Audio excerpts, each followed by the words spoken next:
Hello everyone, today I'm going to show you how to link Pushcut to weather updates. So just tap on the Pushcut app and officially logged in, and here it said that we are buy this subscription for getting these features you will see.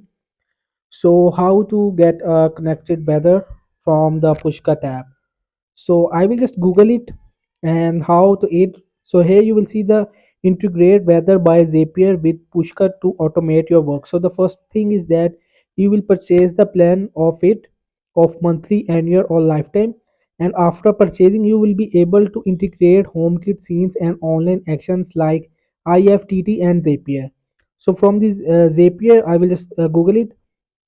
So here you will just when you just buy the subscription on Pushcut, then you will just also sign with Google for free here the Zapier. And the next step is you will just trigger an event that starts an automation and choose your Pushcut performs after it's triggered. So if I scroll down, when you just sign up with Zapier, so just tap on this trigger and select weather by Zapier. So a trigger is an event that starts your Zap and runs the workflow. For example, with weather by Zapier, a trigger could be will it rain today? So you will just give them a trigger and action and set up an action from Pushcut. So an action is what takes place after the automation is triggered. For example, Pushcut, the action could be execute HomeKit scenes. So you can also connect with your HomeKit in your home device.